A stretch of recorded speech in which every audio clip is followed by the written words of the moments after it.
Hi, and welcome back to Food Farms and Chefs. And I'm very excited because today is my birthday celebration, and I wanted to celebrate with people that I've enjoyed, restaurants that I've enjoyed, and things that I've enjoyed.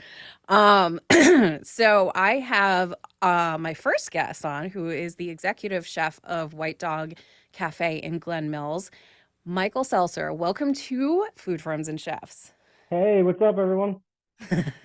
So I am very excited to have you on because obviously I reached or some, your PR agent had reached out and brought me in on several occasions, and I've definitely fallen in love with everything that you guys offer. But for our listeners out there, just because you've obviously, worked up the ranks, what's your history within the culinary field? Like, where did you study? Sure. So I started just working in the field as a dishwasher. I decided I wanted to go to culinary school, so I went to the restaurant school of Philadelphia. I did that. It was a 2-year program back then. So I did that. I worked at a couple of country clubs, and then I met Marty Grims, and I kind of went from there. So a lot of my culinary background is quite honestly growing up with the Fearless brand. I've only had a couple jobs in my whole life. I worked for with Marty for, it's 22 years this year. So it's been a great kind of, process of going from, we had a restaurant called Du Jour. We did that for 15 years. So I got to kind of, learn on my own a little bit and kind of, get my, everything going. And then we decided to do a White Dog. And that's been great. White Dog's such a great brand. So it's been a good kind of a run for me there. Yeah, for sure. Yeah, and I mean, I obviously they have several different locations of White Dog cafes throughout the city in surrounding area. Uh they also own several different restaurants, not just under the brand White Dog Cafe. So I'm curious to find out if you have had your hand in some of the other places. So like I said, we did have a restaurant called Du Jour for 15 years. I opened that and was a chef there. And then kind of when that was going on, Marty decided to buy the Mouchalou. He bought some properties on Long Beach Island. It's really when the company started to grow. So I kind of held down Du Jour for those 15 years. And then, so I haven't like directly dealt with a lot of the other restaurants, but it was nice. It's nice to see the company grow kind of as a whole. We started with, when I started with Marty, I worked at a restaurant called Passerelle with him in Radnor, and that was, he had one restaurant then. And just to kind of see, a smaller, family grow into this great, restaurant group now, and just what Fearless believes and what we're behind. It's just great to be part of that group, quite honestly. Yeah, and given, I mean, obviously, I know I've worked with them for a little bit at this point, and I know that they also do a lot of things in order to raise money and awareness for different organizations. But for our listeners out there, why don't you let us know, what they stand for and what some of those things are? So certainly for the White Dog brand, and I think the White Dog brand kind of demonstrates to the brand as a whole. It's about the community around us. Using local farmers, getting behind local artists. So at White Dog Glen Mills, we had a local artist draw paintings of customers' dogs, guest dogs, and that was like a big hit. And we donated half of that money to Brandywine SPCA, and the other half went to the artist. So kind of a win-win for everybody involved. You get to see your dog at the restaurant, but it also goes to a really great cause. Every year we do an event called Alpha Bravo Canine. So what that does is pairs the vets with PTSD with dogs. So Alpha Bravo Canine trains the dogs, gets the dogs to the vet, and it really makes a difference. So we do a big event every year with them, and it's just been so the 6th year we've done it, and it's just been great. And then dealing with local farmers, just seeing that look passion and this means a lot to them. It's not just another bag of grapes going out the door or whatever, but it certainly makes a difference in their life. As we grow, kind of everybody around us grows, and I think that's what White Dog and Fearless is about. Yeah. And it's a good thing that, they get a group of people who they staff who, helps facilitate those things too. And, that it's a very like close-knit family-oriented kind of restaurant too, because you have Marty, who obviously, headed it up, but then his daughter Sydney is kind of along there alongside with him. Yes, it is new. Probably 5 or 6 years new to the company, and she's been really great addition.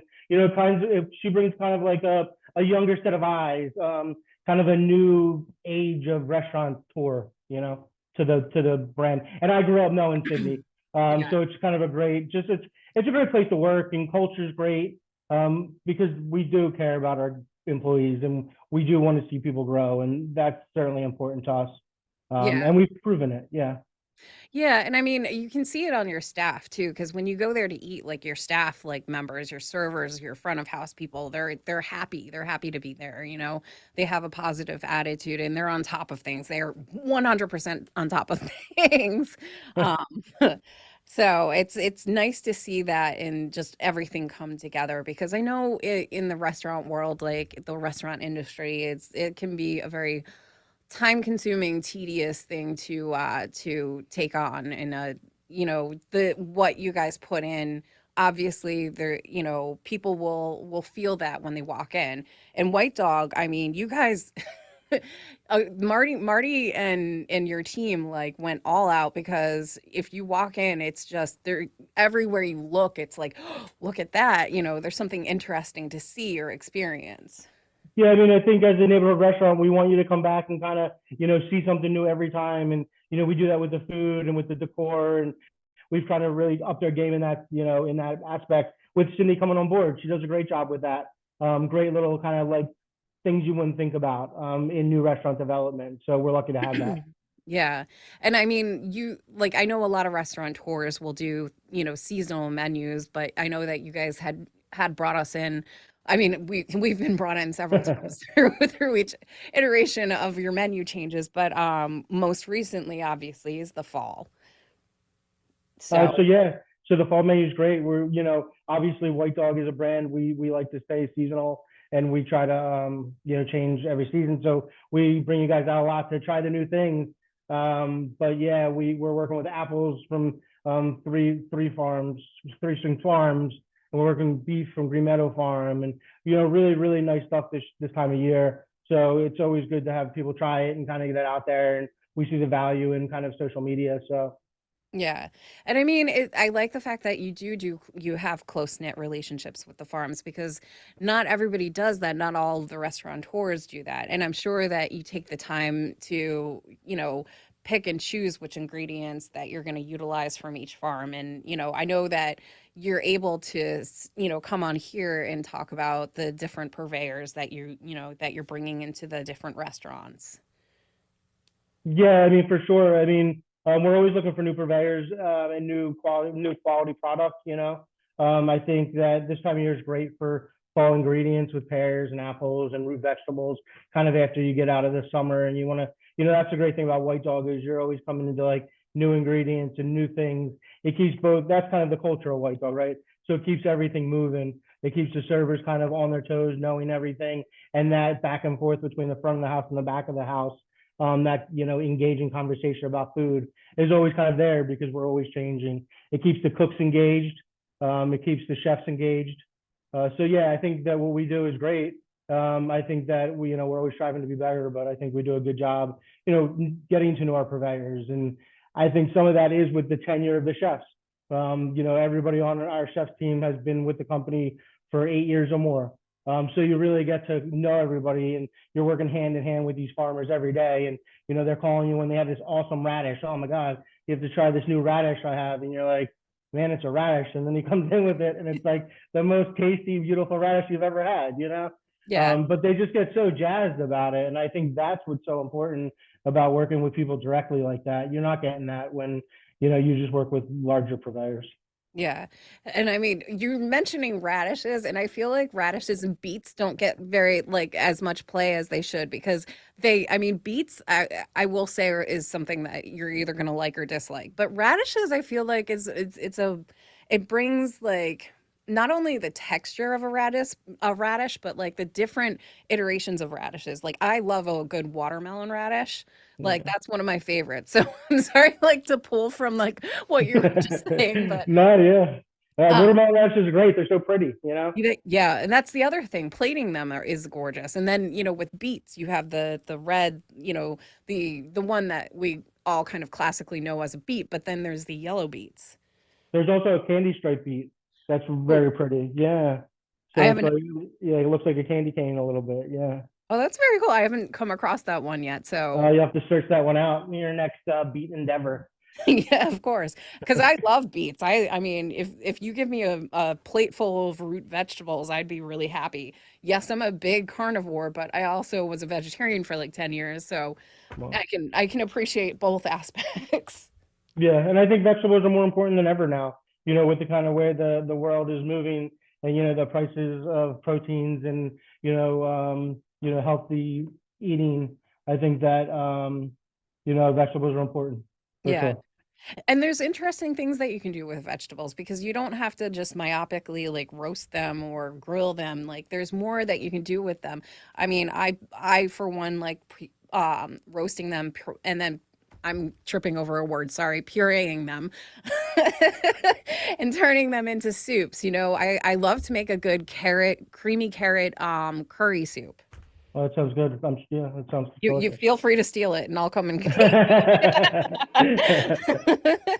But, let's talk about some of the menu items that you've brought on because I remarkably like one of the things that I think is a big draw of obviously people love sweet stuff and you have the wrought iron skillet pancake, pumpkin pancake. It's a Dutch baby pancake. Yeah, Yeah. we're super excited about that. So that's actually one of my sous chef's dish. We have a new sous chef named Chris, and he's new that he just wanted to try something different, and we've never done it. As a chef, you're always thinking, you're thinking about turnout, and you're thinking about seasonality and textures, and so he worked on it for a while, and it's a great dish. It's got a pumpkin mousse on top. It's got those gingerbread cookies you get from the in the orange box, the really good like gingery ones, crumbled up on top, and it's just finished with a little bit of hazelnut and maple syrup. It's delicious. Yeah. That's doing really well. So that's been on the menu for 3 weeks, and that's one of the home runs, as we say. So Yeah, and the other thing that I really just was like enamored with was your like roasted bell pepper hummus thing and it was like uh, yeah. yeah, that's a good, that's a great one. There's actually two good stories about that. So we have all the other white dogs have hummus, or most of the white dogs have hummus on the menu. It's a great Italian vegetarian appetizer. And I've had some really really good hummus, and I didn't think ours was as good as it could be or needed to be. So we worked on this red pepper dip. We were at Soraya, kind of me and my sous chefs as a team eating, and it was just so flavorful. And I do think that especially where I'm at in Glen Mills right now, people just want like big, bold flavors, that are healthy and clean. And, you can taste the pepper, but you also get a little bit of, the spiciness and the almonds, or I'm sorry, the walnuts in that dish. And it's delicious. Yeah, it's got a lot of flavor. And I think that's kind of what we're trying to do at Glen Mills is certainly just, bring the flavor Yeah. for sure. And the fact that you also I want to mention the fact that you for your cocktail menu, I know that you obviously are not one of the mixologists, but I'm sure you've worked closely with them to try to pair it. No pun intended, because you do have a pair one. But for brunch, obviously some of the things that you incorporate into brunches, obviously, mimosa. Everyone loves mimosas, but you have interesting mimosas.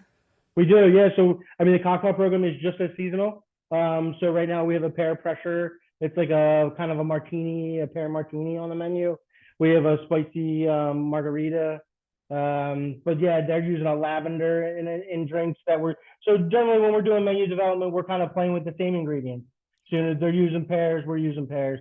They're using lavender, we're using lavender. It kind of helps us kind of just get together to pair the drinks, and that time of year, that's what you want to be tasting. Yeah. No, I mean, I'm kind of focusing right now on all of the brunch menus, but like obviously you have lunch and dinner. So why don't we yeah, why don't we take a walk over to like our lunch and dinner menus? Awesome. So yeah, our lunch menu, we try to stay just classic with it. So we have like a tuna melt, and we just put this great chipotle turkey salad on. So we're brining the turkey, we're roasting the turkey, we're making a really great turkey salad with it. So a lot of the times, our dishes just come from really great ingredients from really great farms, so you don't have to do much to it. So yeah, we have that, and then what else do we have on the lunch menu right now? We have a really great breaded chicken sandwich. That's been on the menu for a long time. It's battered and fried. We have really great technique for that with a couple different flours, and we soak it overnight in buttermilk. Um, but yeah, that's kind of like wraps our lunch menu. We have our avocado BLT, which is always a great hit, one of the favorites. Our burger obviously is a huge thing at White Dog. So we get our beef from Green Meadow Farm. We use their bacon and our mayo. We go local cheddar cheese for that. So that really highlights like the brand of what we do. Um, and then for dinner, yeah, we just changed our lunch menu. So we have some really great dishes, some heartier dishes with the weather changing. We have a Sakura pork chop that we're doing with like a apple chutney on top and a little bit of pomegranate molasses. So that's like hearty for the winter. You get a lot of warm spices from the apple chutney on top of it. Super delicious pork, the Sakura pork. So again, it's about the pork chop. It's not really about what we do with it. It's just about grilling this great cut of meat that is delicious anyway. And Yeah, that's fresh and local. yeah, exactly. So And then we have a great meatloaf. So that's been on our menu the whole time that we've opened. That's kind of something that we worked on at Glen Mills when we reopened in the beginning.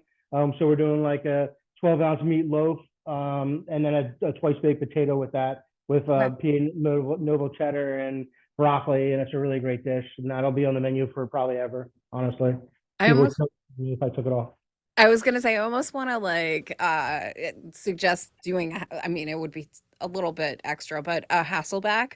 I really kind of because then you can like shove like the butter and whatnot into those little slices and just I'm sorry. I'm making myself hungry. But no, I mean every time that I go there, every single meal I've had at White Dog has been unbelievably delicious and succulent and just scrumptious and I've left stuffed. Especially because but when we go there for events, like they just food just keeps coming. But I can attest to the fact that I've tried numerous menu items from you guys, and like it's just you put a lot of heart in it. And because it's also fresh and local, you can taste the difference when it's something where you're like ordering it's been frozen and then they, reheat it or they thaw it to cook it. Like there's a difference in the taste and texture when you're getting it fresh. I So, agree, and that's why we do. We try to keep everything as fresh as possible at the restaurant. yeah. Now we have a little bit of time left. I want to kind of just touch on based on the fact that, you the White Dog locations, all of them have it's in a large space, but you're, working obviously out of Glen Mills in particular. So, what kind of offerings do you have as far as catering is concerned and events? Great. We have great events. So we have lots of, like you said, we have lots of space at Glen Mills. So certainly at Glen Mills, we have room for, your bridal shower, your rehearsal dinner, parties from 30 to 70, smaller parties from like 20 to 40. We have a couple different rooms that we can accommodate.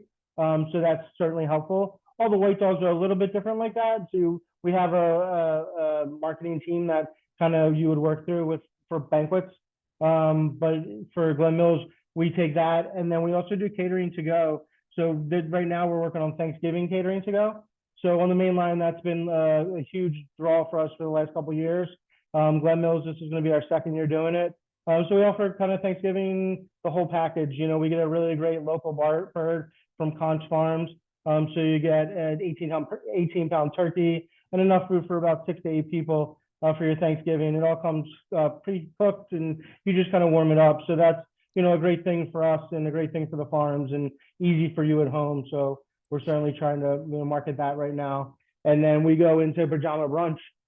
So every year, pajama brunch is on New Year's Day. That was kind of a Judy Wicks for everybody that knows Judy. She kind of created the White Dog way back when. I guess it was 40 years ago, I think, this year. And she did pajama brunch to all the staff. Back then, all the staff would just stay overnight and be in their pajamas and serve food and kind of work through the night. Nowadays, people go home, they come back, but our staff wears pajamas, our guests wear pajamas. it's a really great thing kind of to see in all the locations because even in Glen Mills, people show up in their pajamas like, oh, how'd you know? And we went to Penn and we did this. Oh my God. It's just like, a great memory. And I think people really enjoy that. And it's been cool kind of to see it for the last 7 years, 8 years. I mean, you definitely have all three of us in studio going, I want to Oh, for sure. go. Lunch in pajamas, you can't beat that, right? Right? I mean, your um, comfort and you're getting fed and you don't have to, well, we don't have to clean up, but I do have to clean up. I know, I know. I was like, I'm sorry. But no, that sounds like a lot of fun. And so, Yeah. I also want to, because I feel like I can ask this and be a little correct. Are you guys vegan? No. No, you're not? Oh, okay. But Yeah. We have lots because of great vegan offerings. I was gonna say, I'm like for Thanksgiving, because you're prepping for that. Do you have vegan options for your Thanksgiving prepackaged meals? We do. So we're offering, so this year is a little bit different from the other years. In the previous years, we just offered the package. This year, we're doing everything a la carte. So we certainly have things notated on the menu from that are vegan and vegetarian. And you could just go on our website and check that out. Ordering until the 22nd, so you still have, yeah, a couple weeks. Well, So, that's but we good. do we do have some vegetarian stuff, and we have a vegetarian menu at all the restaurants, and certainly we work closely with the farms for that, and we try to make it nice. And we have this. We just actually got this really great tofu in it, Glen Mills, from a local farm. So they make the tofu, they dry and press it, and then they Huh. bake it, and it takes kind of a step out for us, but it's a super delicious product, and it's local, so it's kind of cool that it comes from Pennsylvania. Do the Because tofu kind of, takes on whatever flavor you like marinate it in. Do they Mhm. pre-season it? It does have a little bit of sesame ginger kind of flavor, but very light. And yeah, but it does have that. You can get a lemon pepper flavored one also. Okay. So Because I yeah. was like, I'm curious. I literally last night, my mother's visiting me. Not that she's on camera and she might shoot me because she's probably hearing this, uh, from the other room. But she visited and I actually made her a tofu, but I did like an Indian kind of thing. So I Oh, infused it. awesome. Yeah, so I infused it with like curry and turmeric and ginger and threw in a little touch, like teensy amount of cinnamon because it blooms it, as you well know. But yeah, because I was just curious that like I was like, oh, I wonder if if you're buying it and they already cook it. So then Yeah. how are you preparing it once you get it? So we're just grilling it. Yeah, we just throw it on the grill, and we save a spot on the. We have a kind of separate side of the grill for vegetarian, vegan options, and we just yeah, that's all we do. Keep it simple. Yeah, which is always good. Now I'm gonna delve into, and we'll get into desserts, obviously, later also. But I will mention the fact that you brought out desserts and you had the donut. Well, actually, I think that's even one of the shareable things and for a starter, but Yeah. I feel like that's also something you could do as a dessert is they make a donut and you dip it in different sauces. I think it comes with two different sauces. Yeah, And we did keep it seasonal. So we did the pear on glaze, and then we had a fig jam with it. I think that day. yeah, and I mean I'm a huge fan of figs, so I that's probably the one that I was drawn to the most. But and you also plated up for us a shortbread little tart. Yeah, it was our chocolate caramel tart. So it's Yeah. a shortbread tart. It's filled with caramel and then chocolate ganache over top. We have a really great bake shop it's the Waco Bake Shop. It kind of runs out of one of the basements of one of our restaurants. It services all our restaurants. So we do like a commissary bake thing. Caitlin and her team there do a great job. So it's really easy to get by really good desserts. So Yeah. And you do have really like that one, the one that I had just mentioned, the tart, that was like I made I well, I don't know if you remember, but I requested to have a second one for me to take home because I was just like, that was so awesome. good. Yeah. So I brought one home and I think Jamie did as well. Yeah, she did. She certainly did. She took a couple, I think, for her and her husband and her neighbors, I think. So yeah, Yeah. desserts are always a win. Yeah, and then it has like a little bit low level of like a salted like caramel. So I'm like, Yeah. it was really addictive. But We are actually running out of time, so I have to wrap you up. But Okay, yeah, great, awesome. Well, thank you for having me. It was great talking to you, and I hope you enjoyed your birthday. And you know, I'm highly enjoying my birthday. But let our listeners know where to find you and where to find White Dog. so I'm at White Dog Glen Mills. It's on Baltimore Pike in Glen Mills. We have three other locations: two on the main line on Lancaster Avenue, one in Haverford, one in Wayne, and then the original in University City. So check us out. Yep. All right. Thank you so much, Chef Thank Michael. you. Nice to meet you. Bye bye. Bye bye.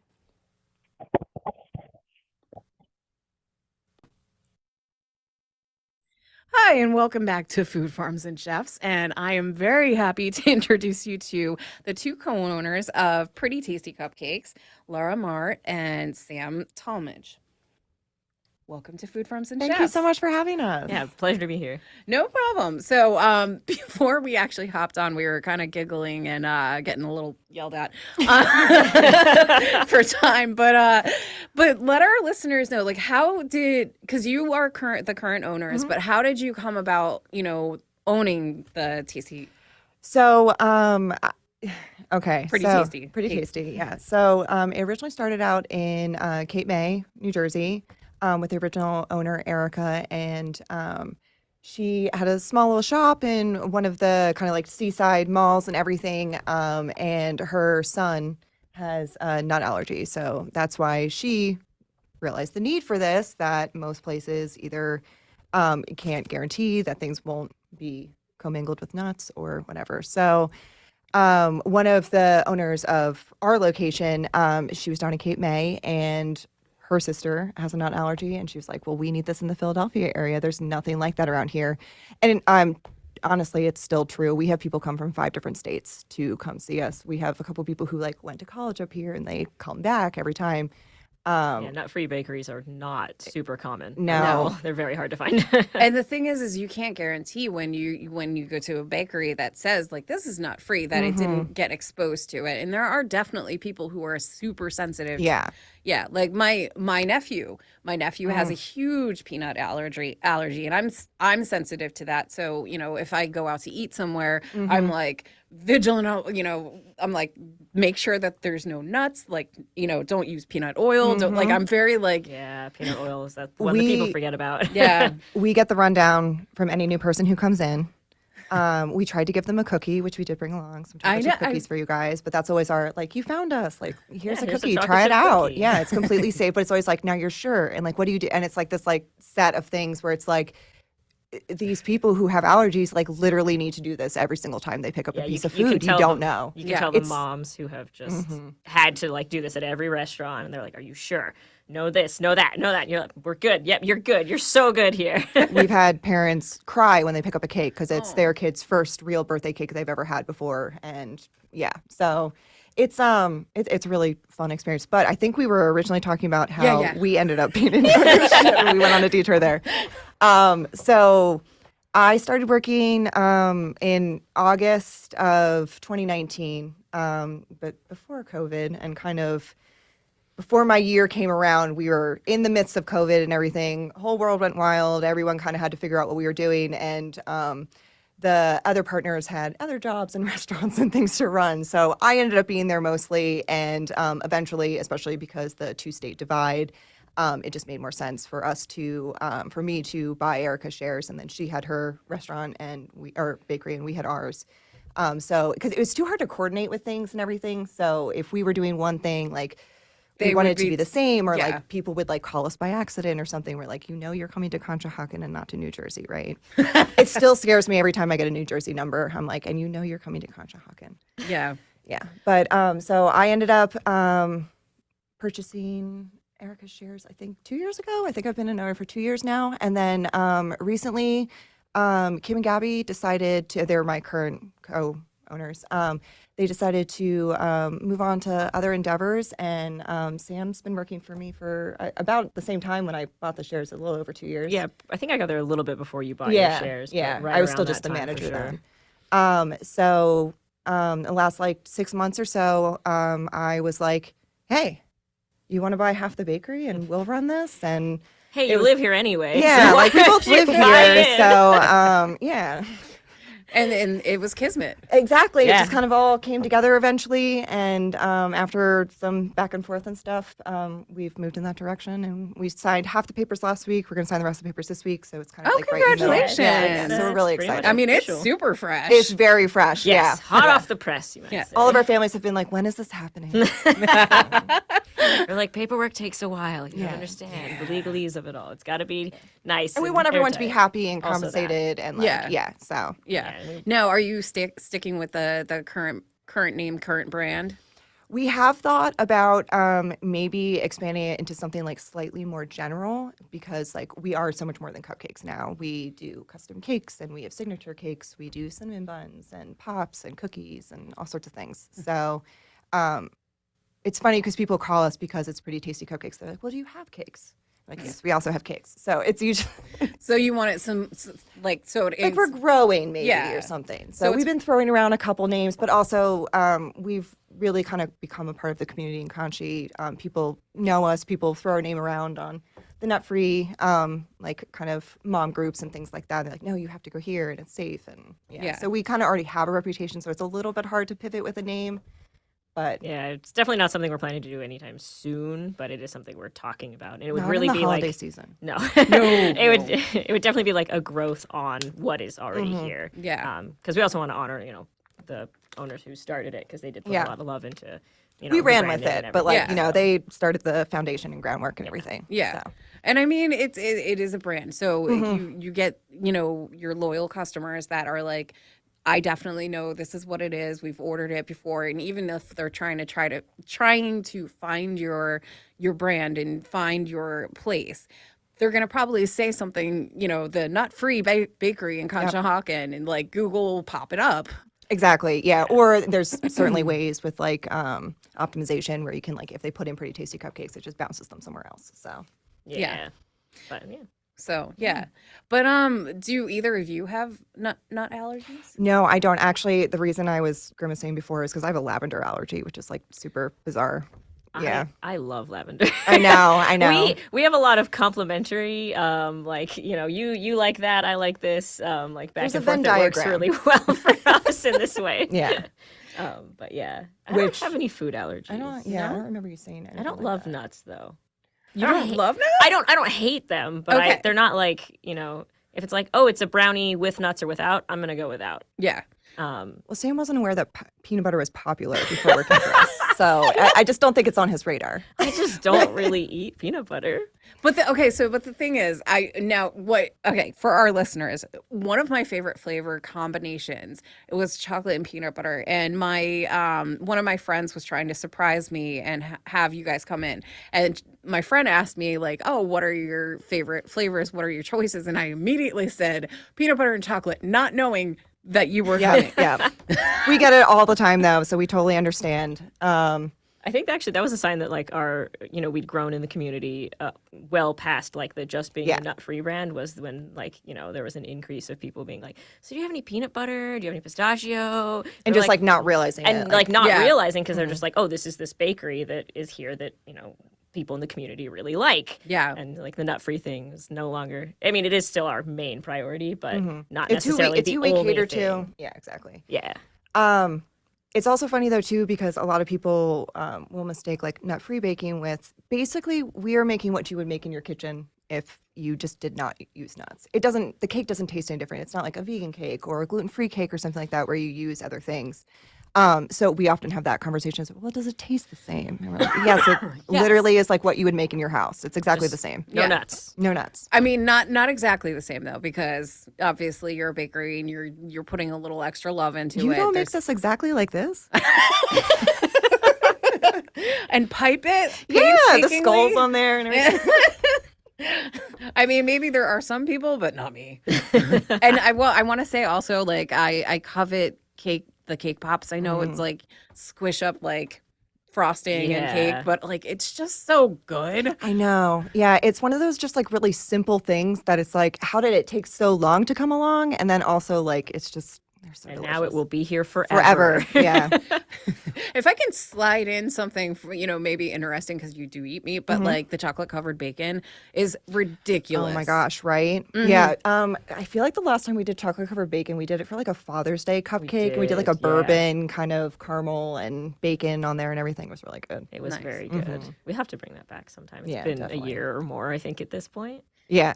We do like 5 different flavors every month. We'll Yeah. change them out. So that gives us like a solid dozen is what we finally figured out instead of having to like do a kind of I was going to placeholder or ask something, you yeah. because I mean, like I know you had on your list of different flavors, you had like a champagne one, you had salted caramel, which yes, Yeah. you had toffee and chocolate toffee, was it? Yeah, there's a chocolate toffee coffee is actually one of the flavors, or mocha, I guess, Yeah. technically. 'Cause, yeah.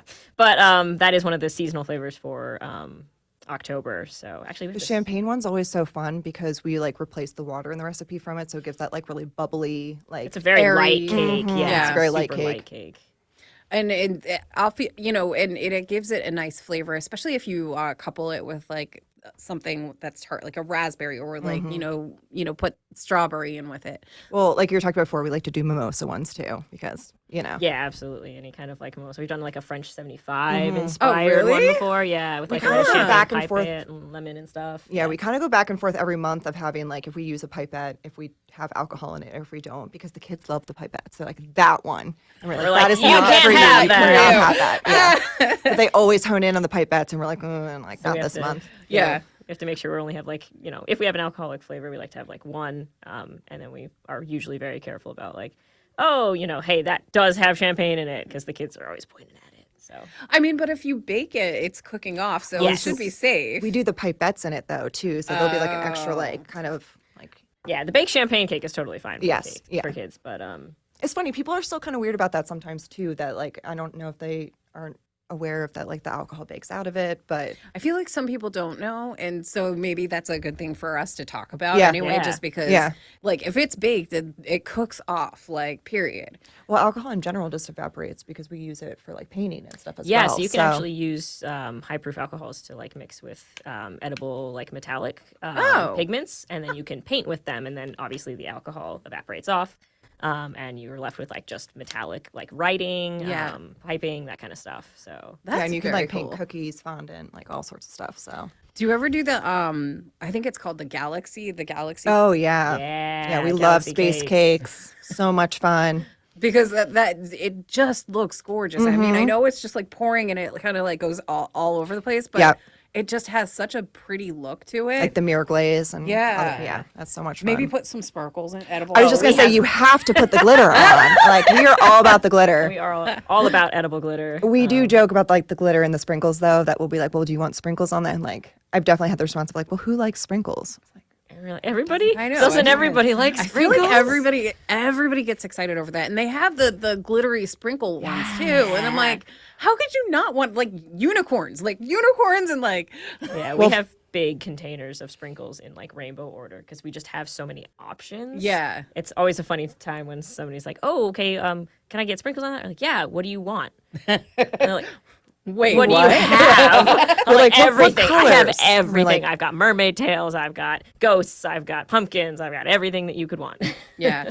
Now, do you ever do like, because obviously if somebody is buying a cake, do you ever do like the samples, like the little, yeah. Sam's actually more about that for the events thing. But before we go off sprinkles really quick, I just wanted to point out that sprinkles is actually a really big thing that we have an issue with about tree nuts and peanuts because often they're like sent in big, I'm assuming like vats or something Yeah. to other packaging companies and then they're packaged on lines that have nuts.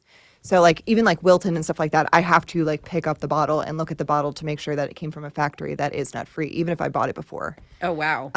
And like, unfortunately, there's less and less places that you can buy sprinkles in person, but we have a lot of really great companies that we work with that we can buy them in bulk and everything. So we end up making a lot of our own sprinkle mixes. We make our own sprinkle colors if we don't have it because we can't always find things that are nut or tree free. Yeah. Well, that takes it to the extra, Yes. yeah, you're taking it an extra mile by doing that because what I was going to say is like, I know, well, she alerted me to that Weckerly's is going to be closing, which is unfortunate. Oh. Yeah, I know, but I know that they also make their sprinkles like in house, and I was just like, well, you can always make sprinkles. Not that it's not like I'm sure it's tedious. It's really fun. Is it? It is. is. You just kind of you just use like an airbrush and like a giant bowl, and you just like airbrush them and like toss 'em in toss them in the there. color. Oh, and then really? You can Yeah. add glitter, shimmer, and whatnot. Huh. And then the alcohol kind of, or if you do alcohol on it, we used to do. So we do also like a metallic one as well. And all you do is like the metallic powder, just clear core sugar, and pour any of the metallic powders, and you mix it up. And they're like these gorgeous like gold, silver sprinkles. Shimmery Yeah. sprinkles. Yeah. Nice. We were talking about events. Yes, events. Yeah. So we do like a tasting pack. That actually kind of started during like pandemic things. Yeah. Rather than having like people come in and like do a cake tasting like with us, we kind of send them home with like a 6-pack of cupcakes. That, Yeah. Usually if it's like a really big event, I email back and forth with people for a while, get which flavors they want to try. Like, Yeah. okay, what are you interested in off of our huge list of what we can offer? And then, get them a tasting pack of those different combinations, and then they can take it home, or they can eat it in store now, obviously. But We've had yeah. both. Yeah, it's a good way to get like a customized like sample box of like what we offer as far as fillings, cake, buttercream, all of that. So Yeah. No, I've ordered cakes. Like one of my friends was having a baby, and so I went twist my arm, went and got like some sample. darn it, I gotta go eat cake. Yeah, pretty much. And so, we sat down and tasted a bunch of different, I mean, a lot of different cakes. And, but it was like a price point. Like I forget how much I had to pay for the samples, but I'm like, is it something where it's incorporated in the charge of purchasing a cake, or is it like something separate? It kind of depends on how big your event is, I would say. Yeah. For some of our one of our weddings, that one that's in the city this summer. I mean, like their cake is it's like in the winter actually. Yeah. So if you're doing like a big event, like we're doing a 3-tiered cake with like an additional tier for them to like take home. And so they've got a big contract with me, and everything is pretty much included in that. So we discussed that ahead of time. It's like, all right, here's your price point, and included in that is like you're gonna get a tasting pack because you're spending hundreds of dollars on cake. You're gonna Yeah. want to taste it before you have Yeah. it for your event. So Obviously. that's usually included. If it's something that's like a little bit of a quicker turnaround, because I've been talking to them for months now. So weddings are kind of getting back to that now. I feel They like are, during yeah. like COVID and a little bit after, it's like, okay, cool, we can get married and like let's slap it together. And it was like more of a we couple have a months. wedding in 2 weeks. It's like, But oh, okay. yeah, now we'll have like things scheduled out like, oh, we have an order for 2024 or 2025 or like something like Yeah. that. It's like, that's Which so is weird. Yeah. Yeah. But at least you have that ample amount of time to plan. Yes. Yes. Yeah. So, Which, that yeah. definitely require. Especially with like the huge parties and stuff like that. Yeah. But Yeah. so sometimes it's included, and then, if it's a little bit of a more casual, like, oh, we've only got like, 50 people or so, that might be like, okay, come in, stop by, pay the, I think it's like our 6-pack's like 21 right now. Thank you. I'm not at the register too much. I'm usually in the back. But yeah, so it's like, oh yeah, 21, got you. And then usually that'll be like before we've kind of finalized the contract. So it really depends on the timing. which is good. So, it's something, this is obviously going to be like you don't know what's in my head, but Not yet. not yet. But, since you're, back there and you are a professional chef, like, where did you study? I actually went to Johnson & Wales University Okay. in Providence, Rhode Island. I got an associate's in baking and pastry arts and a bachelor's degree in food service management, as well as a minor in beverage studies. That's Just a little bit. You I'm a know, bit of a nerd, a tiny bit. and I really like wine. So I was like, you know what? How do I get wine classes? did you add sommelier? I did. I've never taken like a sommelier like certification course or okay. anything like that, but I did complete all of that, as well as like a spirits course and tea and coffee and non-alcoholics course as well, which was super interesting. So I just super interested in flavors, and I've always been interested in flavors and flavor combinations and seasonal flavors. And so it was kind of a way to explore that in a new lens. So I was like, yeah, give me beverages on top of the culinary that I was studying, on top of the baking that I was studying. And then I'll throw some financial classes in there for the future. They're actually very relevant now.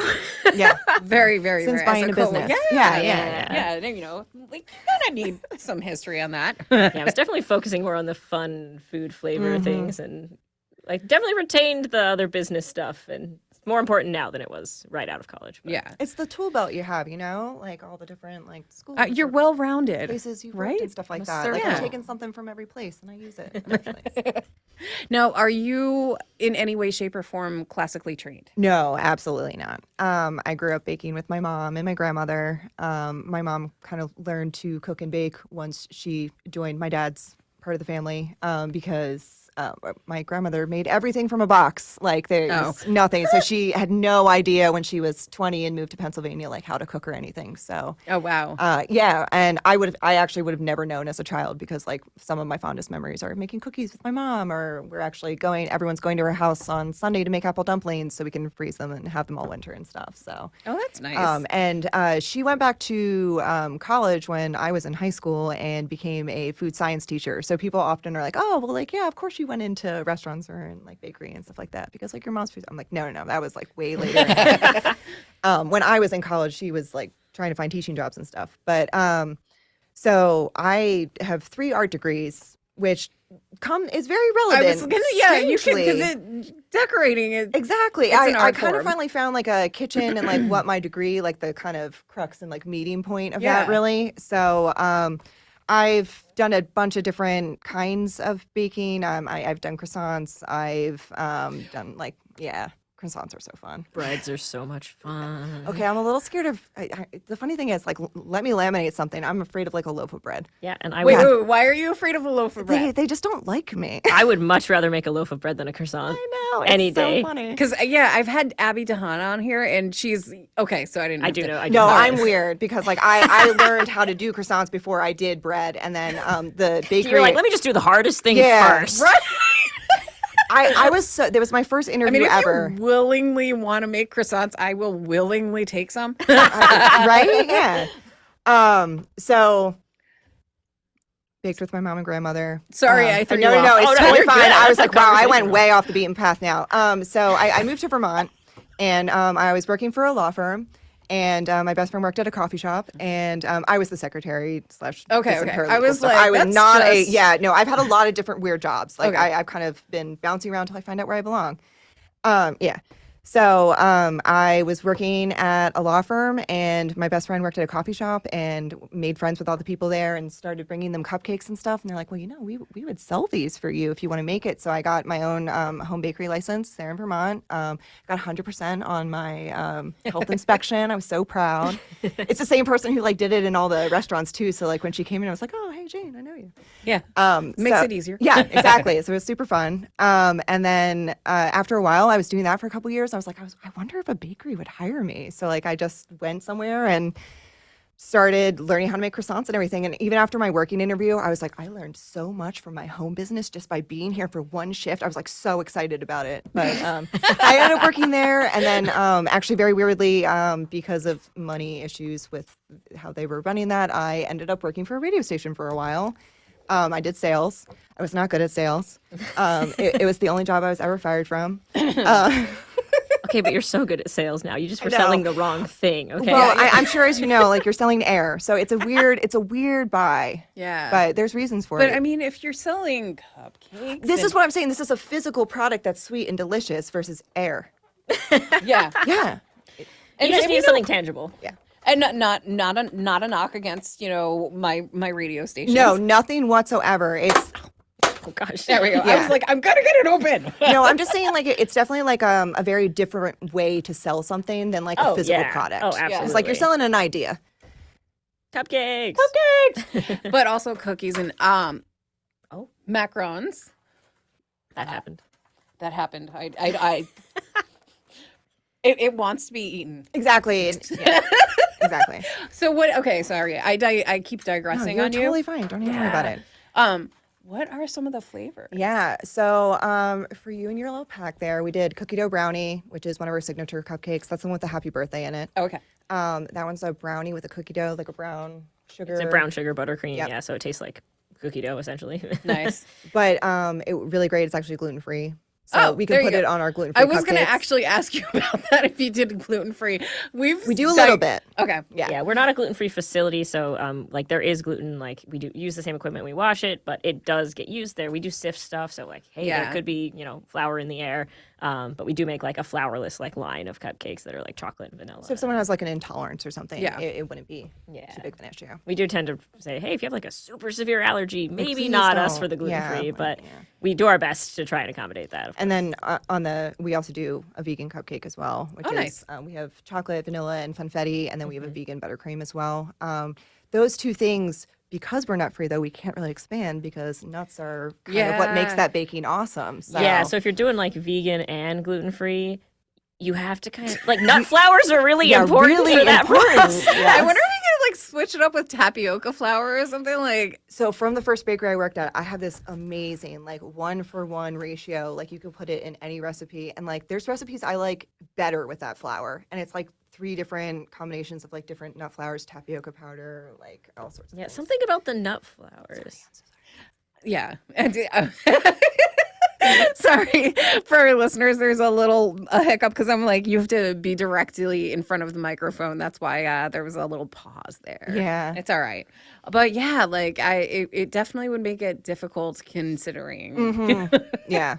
But it is remarkable that you're a fully nut-free bakery, and I applaud you both for this because it's difficult. There's a lot of people who love nuts and they're like, I want pistachio or like a pistachio rose something or other, and I love pistachios. Great combination. I do. good one for me to choose. I know, yeah. I do. Now, do you use anything with coconut or any? We actually don't use coconut, and we should just mention sesame as well because sesame we found that it's just a huge one that people also have.